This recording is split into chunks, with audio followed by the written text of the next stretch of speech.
Mukunda jewellery మొట్టమొదటి factory outlet హనుమకొండలోనే అతిపెద్ద jewellery mart December 14న గొప్ప ప్రారంభం. నమస్తే రమగారు. నమస్తే జయ. రమగారు, పెళ్ళిళ్ళు మనం ఈ మధ్యకాలంలో ఎక్కువగా లవ్ మ్యారేజెస్ చూస్తున్నామండి. లవ్ మ్యారేజెస్తో పాటుగా ఇంటర్ కాస్ట్ మ్యారేజెస్. అన్నిటికీ సమస్యలు ఉన్నాయా అంటే లేవనాలి, లేవా అంటే ఉన్నాయి అనాలి. నా దగ్గర ఎవరైనా ప్రస్తావిస్తే నేనేం చెప్తాను తెలుసండి, లవ్ మ్యారేజ్ అయినా అరేంజ్డ్ మ్యారేజ్ అయినా మ్యారేజే, పెళ్ళే, మొగుడే, పెళ్ళామే. వన్స్ పెళ్ళంటూ జరిగితే అక్కడ లవ్ అరేంజ్డ్ అనేది పక్కన పెట్టేద్దాం. సో గొడవలు అనేవి ఎక్కడైనా ఉంటాయి, దేంట్లో అయినా ఉంటాయి. సర్దుకుపోయే తత్వం ఉంటే ఎక్కడైనా ఉంటుందేమో, అది మనుషుల మీద ఉంటుంది అనేది నా అభిప్రాయం. మీరేమంటారు? అసలు ఇష్యూస్ పెరగటానికి కానీ పెరగకుండా ఉండటానికి కానీ, అలాగే ఇంటర్ కాస్ట్ మ్యారేజెస్ కూడా అవి తప్పు కాదు, అందుకని ఒప్పించి ముందుకెళ్ళటం అది ఎంతవరకు, అసలు ఇవన్నీ అర్థం కాని క్వశ్చన్ మార్క్స్ అనమాట కదండి. సక్సెస్ అయితే అయిపోయినట్టు, హ్యాపీగా ఉంటుంది అనిపిస్తుంది, కాకపోతే కానట్టు. ఎలా అంటే ఇప్పుడు ఒక సమూహం 4 అరేంజ్డ్ మ్యారేజ్లు 4 లవ్ మ్యారేజ్లు ఉన్నాయి అనుకో. ఇది ఫెయిల్ అయితే వాళ్ళు, అది ఫెయిల్ అయితే వీళ్ళు, ఈ బాధే కరెక్ట్ అంటారు. అరేంజ్డ్ మ్యారేజెస్ ఫెయిల్ అయిపోతాయి, ఎందుకంటే వాళ్ళకి ఒకళ్ళ గురించి ఒకళ్ళకి తెలీదు, కొత్తగా కలుసుకుంటారు, అడ్జస్ట్ అవ్వలేకపోతారు. అంచేత మేము మొదటి నుంచి తెలుసుకున్నామని చెప్తారు. 5వ క్లాస్ నుంచి ఫ్రెండ్స్గా ఉండి 26వ క్లాస్లో పెళ్లి చేసుకున్న వాళ్ళు కూడా పెళ్ళయ్యాక ప్రేమ పోయిందని, నువ్వంటే నువ్వని, తూ మేమే అని, నువ్వెందుకు చేయవని, నువ్వు ఇదివరకు ఇలా లేవని, ఇదివరకటికి ఇప్పటికీ నీలో చాలా మార్పు వచ్చిందని, ప్రేమించేటప్పుడు బాగుండేవాడు పెళ్ళయ్యాక ఇలా తయారయ్యాడని. మళ్ళీ ఎక్స్ట్రా మ్యారిటల్ అఫైర్స్ అరేంజ్డ్ మ్యారేజెస్లో పుష్కలంగా ఉన్నాయి, లవ్ మ్యారేజ్లో అంతకి కొంచెం కూడా తగ్గకుండా ఉన్నాయి. కావాలని ఒకళ్ళనొకళ్ళు ప్రేమించి అమ్మా నాన్నని ఒప్పించకుండానో లేచక్కపోయో పారిపోయో ఫ్రెండ్స్ తోటో, లేకపోతే ఏ ఆర్య సమాజంలోనో పెళ్లి చేసేసుకుని సంవత్సరం 2 ఏళ్ల పాటు అక్కడక్కడ కలుసుకుంటూ రహస్యంగా కాపురం చేస్తూ కూడా ఇంట్లో చెప్పకుండా ఉండి తర్వాత కలిసి ఉన్న వాళ్ళల్లో కూడా ఇలాంటివి భేదాభిప్రాయాలు ఎలాగుంటాయి. మనుషులం కాదు మనం, ఇంతే ఇహ. కానీ ఇవి అఫైర్సు, ఫ్రెండ్షిప్లు, 2, 3 పెళ్ళిళ్ళు అత్యంత సహజంగా ఉంటున్నాయి. బేసిక్గా మనుషులకి అడ్జస్ట్మెంట్ పోయింది. మనుషులకి మామూలుగా మనకి 2 భావాలు ఎప్పుడూ ఉంటాయి జయ. ఒకటి నేను, రెండోది నువ్వు కదా, సహజం. ఈ నేను నువ్వు కలిస్తేనే పెళ్ళి, నేను నువ్వు కలిస్తేనే జీవితం, నేను నువ్వు కలిస్తేనే గురు శిష్యులు, నేను నువ్వు కలిస్తేనే మిత్రులు, ఫ్రెండ్స్, నేను నువ్వునే అమ్మా నాన్న, నేను నువ్వు కలిస్తే మనం. నేనే అన్నావనుకో, ఇక నువ్వుకి తావేది లేదు కదా. ఈ నేనన్న భావాలు విపరీతం అయిపోయినాయమ్మా. ఎంత విపరీతం అంటే వీళ్ళు పుట్టిన చోట కూడా అడ్జస్ట్ అవ్వటల్లా ఇప్పుడు. ఒకళ్ళు 2 పిల్లలు చేయ, అమ్మా నాన్న చచ్చి కడుపు కట్టుకుని ఎట్లాగొట్లా పెంచుతారు. చిన్న కుటుంబాల్లో కూడా పిల్లలకి మాట సాగుబడులు ఎక్కువ, భావ ప్రకటన స్వాతంత్ర్యం చాలా ఎక్కువ. నాకు నచ్చలేదు, నేను చెయ్యను అని చెప్పే అవకాశం ఇదివరకు ఉండేది కాదు, కనీసం నీ ఏజ్లో కూడా లేదండి. పెద్దవాళ్ళు తెస్తే బట్టలు కట్టుకునే రోజులు చేయావి. నాన్నలే బట్టలు తెచ్చేవాళ్ళు, మామయ్యలు తెచ్చేసేవాళ్ళు, అక్కయ్యలు తెచ్చేవాళ్ళు. పెద్దవాళ్ళు బట్టలు తెస్తే పిల్లలు ఇది నా చాయిస్, ఇది నా చాయిస్ కాదు, this is my colour, this is not my cup of tea అనే అవకాశం అప్పుడు లేదు. ఇప్పుడేంటంటే ప్రతి డ్రాప్ ఆఫ్ టీని సెలెక్ట్ చేసుకుంటున్నారు పిల్లలు. ఆ చాయిస్ ఇచ్చేస్తున్నాం. ఇప్పుడు సమాజం మారింది కదా, ఇది తప్పండా లేదు, నేనైనా చేస్తున్నదే, అది తప్పు కాదు. ఇప్పుడు పరిస్థితి అది ఈ రోజున ఇట్లా జరుగుతోంది. ఈ జరిగేటప్పుడు ఏమవుతుంది, ఒక్క గీత పక్కకెళ్ళినా ఇది నాకు నచ్చలేదు, ఇది ఎందుకు అని ప్రశ్నించే ధోరణిలోకి వచ్చాం మనం. ఈ ప్రశ్నకి వీళ్ళని అడుగుదాం, వాళ్ళని అడగకూడదు, వీళ్ళ దగ్గర ఊరుకోవాలి, ఈ సిచ్యువేషన్లో తగ్గుదాం అని అనిపించే అవకాశము అస్సలు లేదు. అదే అలవాటు అయిపోతుంది. అది అలవాటు. నువ్వు మొగుడినైనా, అత్తగారినైనా, అమ్మనైనా, నాన్ననైనా. మొగుడు అత్తగారు వీళ్ళ దగ్గర ఉండాలని ఏం లేదు కదా, పెళ్ళాన్నైనా అంతే. పోనీలే అని కానీ, 4 రోజులు ఆగుదామని కానీ, చూసి చూడనట్టు ఉందాంలే అని కానీ ఎవ్వరూ అనుకోరు అనుకోవటల్లా. నేను ఎందుకు ఉండాలి, అనే ప్రశ్నే ప్రతి ఒక్కరికి. నేను ఎందుకు తగ్గాలి? నేను మీరు ఫస్టే చెప్పారు చూడండి, ఆ నేనే నేను. అది ఎక్కువ, ఆ నేను ఎక్కువ అయ్యేసరికి అలానే ఈ ఇబ్బందులు వస్తాయి. ఇప్పుడు నువ్వు అడిగినట్టు అరేంజ్డ్ మ్యారేజా లవ్ మ్యారేజా ఒకటి, అందులో మళ్ళీ ఇంటర్ కాస్ట్ ఇంటర్ రిలీజియన్ వివాహాలు వాటితోటి కూడా. ఇక ఇంటర్ కాస్ట్ ఇప్పుడు పెళ్ళిళ్ళలో ఏముంది, ప్రేమ పెళ్ళి ఎలా జరుగుతాయి సాధారణంగా? ప్రేమలు స్కూల్లోనో కాలేజీలోనో ఆఫీస్లోనో ఎక్కడో కొంతసేపు కలుసుకుంటారు. అప్పుడు మనం ఏం చేస్తాం, ఎప్పుడు కూడా బెస్ట్ సైడ్ చూపిస్తాం కదా జయ, అంతేగా? అవునా? నువ్వు మాస్టి మొహంతో అద్దం చూసుకోవు, ఎవరైనా చక్కగా అలంకారం చేసుకుని దానికి తుది మెరుగులు దిద్దడానికి నుంచుంటాం అద్దం ముందు. అంతేనా? ఎంతసేపు జిడ్డోడుతున్న మొహాన్ని ఎందుకు చూసుకుంటాం? వెంటనే దాన్ని సరి చేస్తాం. మాస్టి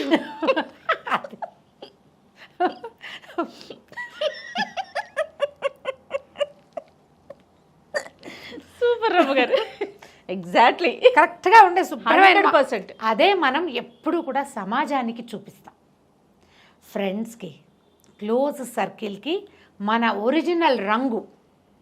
నిద్ర లేవగానే నువ్వు ఎలా ఉంటావు అనేది నీతో పాటు ఉంటారు చూడు, రోజంతా నిన్ను భరిస్తారు, వాళ్ళు చూస్తారు. అది మన కుటుంబ సభ్యులే కదా, మన ఫ్యామిలీ మాత్రమే. లేదా ఏ హాస్టల్లోనో ఎక్కడో ఉంటే ఫ్రెండ్స్ కూడా నిద్ర లేవగానే నువ్వు నావలిచ్చి చేతులు విసిరేసి గాల్లో ఒళ్ళు విరుచుకుంటావు, చూడడానికి పరమరోతగా ఉంటుంది, వాళ్ళు చూస్తారు. అంతే. నువ్వు మధ్యాహ్నం వెళ్ళి తయారై కల్పించుకుని ఒకసారి వెళ్ళి హలో అనేవాళ్ళు ఉంటారు చూడు, పాపం వాళ్ళు చూడరు నీ సౌందర్యవంతమైన మొహం, నువ్వు ప్రజెంటేషన్ మాత్రమే చూస్తారు. ఈ ప్రజెంటేషన్ వెనకాల ఒరిజినాలిటీ అనేది ఎప్పుడు వస్తుంది? టుగెదర్నెస్ వల్ల వస్తుంది, కలిసి ఉన్నప్పుడే. కలిసి ఉన్నప్పుడు కూడా వాళ్ళల్లో ఉండే మానవ సహజమైన సాధారణ భావాలని యాక్సెప్ట్ చేయగలిగే వాళ్ళు గనక దొరికితే, ఇది ఎంత అవకాశం తక్కువ చేయడానికి, భగవంతుడు ఎంత అనుకూలించాలి, యూనివర్స్ మనని ఒప్పుకోవాలి, అప్పుడే మనకి సరైన వాడిని ఇస్తుంది. నీ దగ్గరుండే అన్ని రకాల వ్యవహారాలని వాడు కాదు, సరైన దాన్ని కూడా వాడంటున్నానని ఆడపిల్లలకి చెప్తున్నాను అనుకోకండి అమ్మ, వాళ్ళ పొరపాటు కూడా కాదు, ఇద్దరికీ కావాలి. అవును, ఇద్దరికీ కావాలి. ఇదే దీంతో పాటుగా మీ అమ్మ మీ నాన్న, నీ వ్యవహారం, మీ ఇంట్లో పద్ధతులు, మీ ఇంట్లో తిండి తిప్పలు, మీరు వంట వండుకునే విధానం, మీరు అన్నాలు తినే విధానం, మీరు బట్టలు ఉతుకునే విధానం కూడా ఇవన్నీ ఉంటాయి కదా. పెళ్ళి కాకముందు ఏమవుతుంది చెప్తున్నాక, బెస్ట్ సైడ్ బెటర్ సైడ్ చూపించుకుంటాం, వాళ్ళు అంతే మనము అంతే. ఈ చూపించుకున్న వ్యవహారంతో క్రమంగా ప్రేమలు ఆపేక్షలు, ఒకళ్ళనొకళ్ళు వదిలిపెట్టి ఉండలేగంతనాలు, పెళ్లి చేసుకోవాలనుకోవటాలు, కలిసి సహజంగా జరిగిపోతాయి. నేను ఇలా మాట్లాడుతుంటే నేను ప్రేమ పెళ్ళిళ్ళకి ఎగనెస్ట్ అని పొరపాటును కూడా అనుకోకండి, పూర్తి ఓటు ఉంది నాకు, నా పూర్తి ఓట్లు దానికి. కాకపోతే ఈ బెస్ట్ సైడ్ వెనకాల ఉండే సైడ్ ఉంది కదా, దాన్ని యాక్సెప్ట్ చేయడం రావాలి మీకు, అది చేత కావాలి, అప్పుడు దిగాలి పెళ్ళికి. 2 రోజులు ట్రై చేసి మానేసేందుకు ఉద్యోగాలు కాదు కదా పెళ్ళిళ్ళంటే. పైగా పెళ్ళికి ఎప్పుడు కూడా సెకండరీ ఎఫెక్ట్స్ ఉంటాయి, పిల్ల చెల్ల వచ్చేస్తారు, అప్పుడు వాళ్ళనేం చేస్తాం. అవును కదా, అందుకని మనం ఇవి చూపిస్తాం, ఈ పెళ్ళిళ్ళు అయిపోతాయి. అయిన దగ్గర నుంచి వీళ్ళ అమ్మ నాన్న ఏంటి ఇలా ఉన్నారు అనిపిస్తుంది, వాళ్ళ పూజ, వాళ్ళ విధానం, వాళ్ళ పద్ధతి అన్నిటినీ విమర్శించడం మొదలు పెడతాం. వాళ్ళ తిండి, వాళ్ళ తిప్పులు, వాళ్ళు వంట చేస్తే, మా అత్తగారు వంట చేస్తే వంటింట్లోకి వెళ్ళలేమండి అంటుంది ఒక అమ్మాయి. వీళ్ళ అమ్మకి పిల్లల్ని పెంచడం రాదు, ఇది పొద్దున్నే నిద్ర లేవదు, దీనికి బట్టలు ఆరేయటం రాదు అంటాడు అబ్బాయి. ఎన్ని కథలు చదివాను చేయ ఇట్లాంటివి నేను. రావు, అమ్మాయికి ఏదో వచ్చు, అన్నీ రావు, చక్కగా తయారై వస్తుంది. ఆ బట్టలు నీట్గా ఉతికించుకోవటమో, ఉతుక్కోవటమో, శుభ్రంగా పెట్టుకోవటమో, మడతలు పెట్టి చక్కగా పెట్టడమో రాదు. ఎప్పుడు బొమ్మలా కనపడుతుంది. వాళ్ళమ్మ బయటికి వెళ్ళేటప్పుడు దిద్ది పంపిస్తుంది కూతుర్ని. ఆ దిద్దుకోవటం దానికి రాదని వాడికేం తెలుసు? కలిసి ఉంటే కదా ఆ తెలుసు. ఇంట్లో కూడా తయారై ఉండు అని చెప్పలేరు కదా. ఇంట్లో ఎలాగోలాగా ఏదో మాస్టర్ నైటీ వేసుకుని తిరుగుతుంది పాప, బయటకు వెళ్ళేటప్పుడు చక్కగా తయారవుతుంది. ఈ బయటకు వెళ్ళే చక్కదనం దీని వెనకాల ఇంకొకటి ఉంటుందని ఊహ కూడా రాదు మనకి. వీళ్ళు ఫెయిల్ అయిపోతారు. అలా కోరుకోవచ్చారు అమ్మగారు, కోరుకోవచ్చు. బయట ఎలా ఉన్నారో ఇంట్లో కూడా అలానే ఉండాలి. ఫర్ ఎగ్జాంపుల్కి అంతే, బయట ఎలా చక్కగా ఉన్నారో ఇంట్లో అలాగే ఉండాలని కోరుకోవచ్చా? అట్లా ఎట్లా ఉంటారు జయ? అది కదా, మనము ఉండం కదా, ఎవ్వరు ఉండలేం ఇది కదా. ఒక మాట చెప్తున్నాం, ఇదే కాదు జయ. ఫర్ ఎగ్జాంపుల్ అంతే, మర్యాదగా మాట్లాడేవాడు వాళ్ళ ఇంట్లో బూతులు ఆడేస్తారు, వాళ్ళ ఇంట్లో భాష బాగోదు, వాళ్ళ అమ్మ పోట్లాట కోరు, వాళ్ళ నాన్నకి మందలవాటు ఉంటుంది, ఆయన చుట్ట కాలుస్తాడు, బీడీ కాలుస్తాడు, రెస్పెక్ట్ ఉండదు. వాళ్ళ ఇంట్లో ఆడపిల్లలకి రెస్పెక్ట్ ఇవ్వరు, ఉద్యోగం చేసే ఆడవాళ్ళ మీద వాళ్ళకి చులకన భావాలు ఉంటాయి. మా పిల్లాన్ని నువ్వు వచ్చి చేసుకున్నావు కానీ మేము మీ ఇంటికి వచ్చామా అంటారు. అవును, పైగా ఇందులో ఏంటంటే మనకి క్యాస్ట్లలో హెచ్చు తగ్గు పెద్ద చిన్న ఏవేవో ఉన్నాయి. తిండి వ్యవహారాలు వేరే అవుతాయి, పూజా విధానాలు వేరే, భావాలు వేరే, పెట్టుబడులు వేరే, చిన్న చిన్న ఫార్మాలిటీస్ అన్నీ వేరే. వాళ్ళ ఫార్మాలిటీ వేరే, అది కూడా తెలీదా మీ వాళ్ళకంటే? తెలీదు. వాళ్ళది అదో రకం, వీళ్ళది ఇదో రకం. ఇప్పుడు పెళ్ళిళ్ళు చేసుకునేటప్పుడు ఫ్యామిలీని ఇన్వాల్వ్ చేసేస్తారు. వీళ్ళ లవ్ 10 ఏళ్ళు ఉంటుంది. పెళ్ళి అనగానే వాళ్ళ అమ్మ నాన్న ఎంటర్ అవుతారు, కట్నాలు అడుగుతారు. మాకు ఇదే పద్ధతి అంటారు. ఈ అబ్బాయికి పెళ్లి కావాలి కానీ ఇవన్నీ వాటిని సరిచేయడు. వాళ్ళ అమ్మకి చెప్పడు, చెప్పుకోలేకపోతాడు, చెప్పుకోలేక ఈ ఫార్మాలిటీస్ అన్ని అమ్మాయి మీద రుద్దుతారు. ఈ అమ్మాయికి ఆ కోపం ఎప్పటికీ పోదు. అతని మీద, అతని ఫ్యామిలీ మీద కూడా. కట్నం అడిగారు, వీళ్ళు కట్నాలు ఎందుకు అడుగుతారు? కావాలని చేసుకునేటప్పుడు కట్నం ఎందుకు అనిపిస్తుంది. వాళ్ళే ఏదో ముచ్చటపడి చేస్తామంటే సరే, ఈ కట్నాలు బాబా నువ్వు లవ్ మ్యారేజ్ చేసుకో, నీకు కావాల్సిన పిల్లని చేస్తాం, మిగిలిన విషయాలు నువ్వు మాట్లాడొద్దని చెప్పే పేరెంట్స్ కనపడతారు. అబ్బాయి కూడా అదేంటి మరి, పెళ్లి వరకు మన ఇష్టం, పద్ధతులు అమ్మా నాన్న ఇష్టం కదా, అంతే. వాళ్ళని బాధ పెట్టకూడదు. అక్కడి నుంచి టగ్ ఆఫ్ వార్ స్టార్ట్. ఎన్నాళ్ళు దీన్ని పట్టి పాకలాడగలుగుతారు? క్రమంగా ఏమవుతుంది, ఈ వీళ్ళ అమ్మా నాన్నల పద్ధతుల దగ్గర మొదలైంది, స్టార్ట్ అయ్యి అక్కడ మీ పద్ధతుల వరకు వస్తుంది. అవును, పెళ్ళి చేసుకోదలుచుకుంటే ఇట్లా inter caste marriage, inter religion marriage, ఇవే కాకుండా మళ్ళీ భగవత్ సంబంధమైన వ్యవహారాలు. వాళ్ళ నమ్మకం వేరు, వీళ్ళ నమ్మకం వేరు. అది కూడా ఉంది కదా. సడన్గా అప్పటిదాకా బాగానే ఉంటారు, సడన్గా మతం మార్చుకునే ఆలోచన చేసే వాళ్ళు కూడా కొంతమంది కనపడతారు. వీళ్ళు వద్దంటారు, వాళ్ళు కావాలనుకుంటారు, ఎవరి నమ్మకాలు కదా, దాని మీద పెళ్లి ఫెయిల్ అవుతుంది. వీళ్ళ మధ్యలో ఉన్న పిల్లల్ని చెరో పక్కన లాగుతారు. వీటిని సెపరేట్ చేసుకోవడం చేత కాదు మనకి సమాజంలో ఉన్నాం కదా.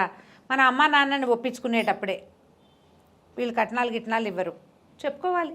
కట్నాలు ఇవ్వరు వాళ్ళు, మేము కావాలని చేసుకుంటున్నాం. ఇప్పుడు నేను ఎలా ముందుకొచ్చానో అమ్మాయి కూడా అలాగే వాళ్ళ పేరెంట్స్ దాటి ముందుకు వస్తుంది కాబట్టి అని మాట్లాడుకోగలగాలి. మీకు ఈ అమ్మాయే కావాలి అని అనుకున్నప్పుడు దీనికి ఆలోచించాలి. అమ్మాయి కూడా ఈ అబ్బాయే కావాలనుకున్నప్పుడు వాళ్ళు కట్నం అడిగినా ఇంకోటి అడిగినా అది మీరు ముందే మాట్లాడుకుంటే ఏ గోల ఉండదు. అవును, ముందా హుమస్సుల్లో అలాంటి మాటలు రావు. పేరెంట్స్ దిగాక కథ వేరేగా ఉంటుంది. అక్కడి నుంచి ప్రతిసారి ఫార్మాలిటీస్ మీద కొట్టుకుంటారు. వాళ్ళ పద్ధతులు బాగుండవు. అబ్బాయి ఎవరో ఒక చాలా మంచి ఉద్యోగంలో ఉన్నాడు, కొలీగ్స్. పెళ్ళి అనుకునేదాకా వాళ్ళ ఇంట్లో విధానం ఏమిటో ఈ అమ్మాయికి తెలియదు. ఇలాంటివి కనపడుతున్నాయి కొన్ని. తీరా అక్కడికి వెళ్ళాక వీళ్ళు ఏదో కొంచెం ఫ్యాన్సీగా స్టైలిష్గా పెద్ద మంది తరహా అంటే ఏమనాలి, అప్పర్ మిడిల్ క్లాస్ ధోరణి వీళ్ళది, లోవర్ మిడిల్ క్లాస్ ధోరణి వాళ్ళది. ఈ క్లాసుల్లో వ్యత్యాసాలు కూడా ఎంతో బాధిస్తాయి కదా. సేమ్ క్యాస్ట్లో కూడా క్యాస్ట్ అండ్ క్లాస్ రెండూ ఇబ్బంది పెడతాయి. అవును, కులాలతోటి ఇబ్బంది, తరగతులతోటి ఇబ్బంది. వాళ్ళ పద్ధతులు, వాళ్ళ పిసినారితనం, వాళ్ళ పద్ధతి బాగుండలేదు, వాళ్ళు ఇలా చేస్తారు, నిన్నటిది వాళ్ళు తింటారు, లేదా ఇవాళది రేపటికి పెడతారు, శుభ్రంగా ఉంచరు, క్లీన్గా ఉండరు. అక్కడి నుంచి పిల్లలు పుట్టాక మా అత్తగారి పెంపకం బాగోదు, ఆవిడ ఎంతసేపు పిల్లని ముద్దు పెట్టుకుంటుంది. అదొక కంప్లైంట్ తెలుసా? అంటే పిల్లని అత్తగారు ముద్దు పెట్టుకుంటారు ఎంతసేపు, అన్హైజీనిక్ అంటుంది అమ్మడు. మనవడు ముద్దురాడు, చెప్పలేకపోతాం. వీటి మీద కొట్లాడుకుంటారు. ఇంకా భార్యాభర్తలకి సయోధ్య ఎట్లా ఉంటుంది? వీళ్ళ కర్మగాలితే మూడో వాళ్ళు ఎవరో అడ్వాంటేజ్ తీసుకుంటారు బయట నుంచి. వీళ్ళు పోయి ఎవరో ఒకళ్ళకి చెప్పుకుంటూ ఉంటారు ఆఫీసుల్లోనూ, లేకపోతే కొలీగ్స్లో, ఫ్రెండ్స్ తోటో. మూడో మనుషులు ఎంటర్ అవుతారు కదా. అంతే. పెళ్ళిళ్ళు చేసుకునే ముందే ఎప్పుడు కూడా నీకు నాకు పెళ్ళి అని అనుకోకూడదు. పెళ్ళి అంటే ఇద్దరు మనుషులకు కాదు, 2 కుటుంబాలకి. ఇటువైపు పెద్ద సమాజం, అటు ఇంకో పెద్ద సమాజం. ఈ సమాజాల మేళవింపు పెళ్ళి. ప్రేమ వరకు మీరిద్దరే ఏం చేసినా. పెళ్ళి అంటే మేమిద్దరమే అని పొరపాటును కూడా అనుకోకూడదు. మేమిద్దరమే పెళ్ళిలో అంతే అనేది కేవలం సినిమాల్లో. అమెరికా వెళ్ళిపోయినా కూడా అత్తామామ వదిలిపెట్టని వాళ్ళు ఉన్నారు. వాళ్ళ పూర్వపు చరిత్రలు, వాళ్ళ పద్ధతులు, వాళ్ళకున్న సమస్యలు మిమ్మల్ని వెంటాడుతూనే ఉంటాయి, వదలవు. ఎందుకంటే ఓ 25-30 ఏళ్ళు ఒక అబ్బాయో అమ్మాయో వాళ్ళ సమాజంలో బతికి వచ్చిన వాళ్ళు. దాని తాలూకు నీడలు మిమ్మల్ని ఎట్లా వదిలిపెడతాయి? నువ్వు ఎదర్ యాక్సెప్ట్ చేయాలి ఆ నీడని, దాన్ని భరించాలి. అప్పుడు కదా పెళ్ళి సక్సెస్ అయ్యేది. అంతే కదా, లేకపోతే ఎట్లా కుదురుతుంది? కుదరదు. ఏదో దేవాలయానికి వెళ్ళాం, ఇది ఒక జరిగిన సంగతి చెప్తున్నాను. దేవాలయానికి వెళ్ళాం, మామూలుగా ఎవరో నా వెనకాల నుంచున్నారు.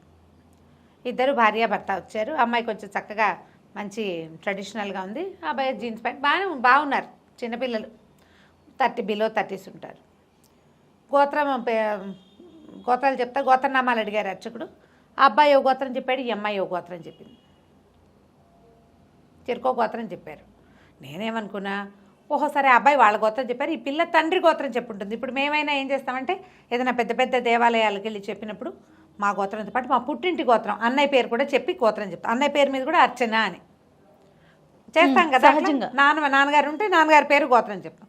అలాగని భావించారు. బయటకు వచ్చాక వాళ్ళు మాట్లాడుకుంటున్నారు. నీకు ఎన్నిసార్లు చెప్పాలి, నేను చెప్తాను నువ్వు నోరు మూసుకోమని అని అతను అంటున్నాడు.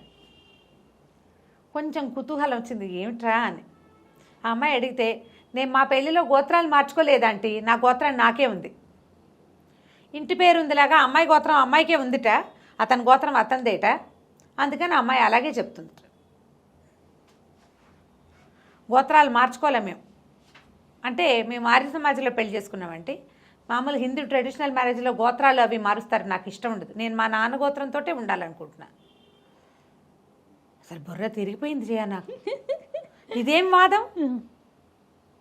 గోత్రాలు మార్చేసి ఆడపిల్లని అవతల వాళ్ళ పిల్లని చేసేస్తారట హిందూ మ్యారేజెస్లో. చేసేస్తారు, జరిగేదే అది. అమ్మాయి చెప్పటం మామూలుగా నాకు తెలుసు కొంతమంది ఇంటి పేరు మార్చుకోరు.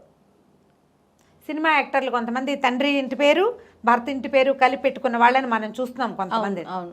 అలాగా ఈ అమ్మాయిట తన గోత్రమే చెప్పుకుంటుంట, తన గోత్రంతో పూజ. ఈ అబ్బాయితో పెళ్ళి కాపురం పిల్లలు కానీ మీ పిల్లలకి ఎవరి గోత్రం వస్తుందమ్మా అన్న. ఆబ్వియస్లీ తండ్రి గోత్రమే వస్తుందంటే నాకెట్లా మా నాన్న గోత్రం ఉందో నా పిల్లలు కూడా వాళ్ళ నాన్న గోత్రమే ఉంటుంది. బృహత్తర కార్యక్రమంలా కనబడింది. అమ్మాయికి ఎలా చెప్పాలో నాకు అర్థం కాలేదు.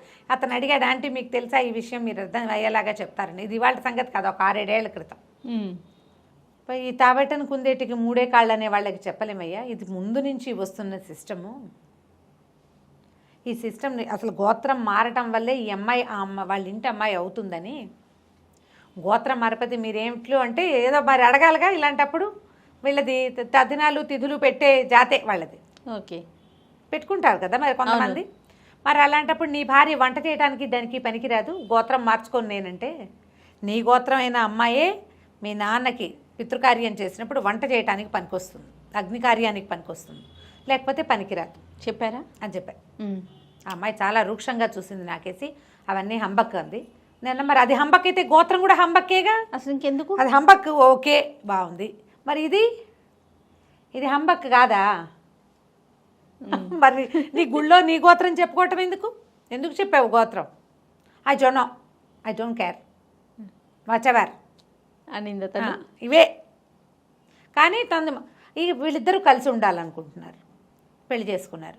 నేను అనుకున్నా ఎంతకాలం కలిసి ఉంటారో వీళ్ళు, దీని మీదే టగ్గా ఫరై కొట్టు చచ్చిపోయి ఏమవుతారో చివరికి. ఎన్నేళ్ళు అయింది.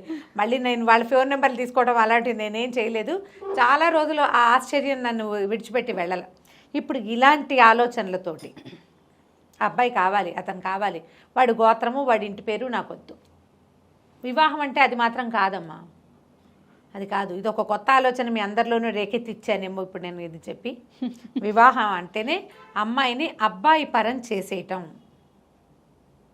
అనేదే మన సిస్టమ్.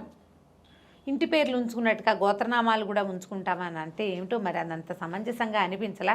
ఎవరైనా పెద్దవాళ్ళని అడగాలి. నేను ఆ తర్వాత దాని మీద పెద్దగా ఆసక్తి చూపించాల. అదొక రెటమతప వాదంగా తోచింది నాకు, వదిలిపెట్టేసా. కానీ ఇప్పుడు ఈ సందర్భం వచ్చింది కాబట్టి ఈ మాట చెప్తున్నాను. ఎప్పుడూ కూడా నీకు ఒక నమ్మకం, ఒక విధానం ఉందనుకోండి. ఈ నమ్మకం విధానాలంటే నేను ఫలానా పూజ చేస్తారు మా ఇంట్లో, అత్తారింట్లో ఒప్పించుకుని చేసుకోవాలి. వీళ్ళకు ఒక సిస్టమ్ ఉంది. నువ్వు వీళ్ళ ఇంటికి వచ్చావు, అతని ఇంటి పేరు తీసుకుంటావు, అతని ఆస్తి స్వాస్తి, అతని జీతం మీద హక్కు, అతను ఏం ఖర్చు పెడుతున్నాడు దాని మీద హక్కు, నీ పుట్టిన సంతానానికి అతని ఆస్తి మొత్తం రావాలి, అతని అమ్మా నాన్న సంపాదించిన ఆస్తి కూడా మనకే కావాలి అనే భావజాలాలు ఉన్నప్పుడు మనం ఏం చేయాలి? అక్కడున్న సిస్టమ్నే మనం ఫాలో అవ్వాలి. అలాగే నడుస్తోంది కదా మన సిస్టమ్. లేదా నీకు ఒక భావజాలం ఉంది, దానికి వాళ్ళ ఒప్పుదల తీసుకో, వాళ్ళ అంగీకారం ఉండాలి, అంగీకారం తీసుకోవాలి. ఈ వైఫ్ అండ్ హస్బెండ్ వ్యవహారంలో రిలీజియస్ థింగ్స్ కూడా, మతానికి సంబంధించినవి కూడా, నీ మతం నీదైనప్పుడు అమ్మాయి మతం అమ్మాయిది అవ్వడానికే 100% ఒప్పుకోవాలి.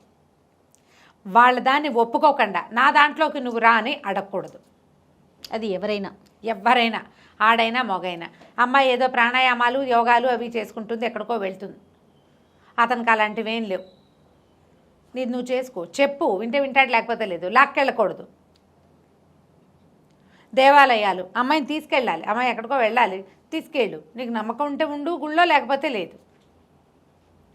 వాళ్ళని మాన్పించాలని ట్రై చేయకూడదు. ఎందుకంటే మనిషి మనుగడకి రూట్ నమ్మకం. అది వాళ్ళకి ధైర్యాన్ని ఇస్తుంది. నీతో ఉంటున్నా భగవంతుడు నన్ను ఉంచాడని నమ్ముతుంది అమ్మాయి. అతనైనా మరి దాన్ని ఒప్పుకోవాలి కదా మనం. ఎప్పుడు ఇలాంటి ధోరణి ఉంటేనే ఈ పెళ్ళిళ్ళు మనతాయి.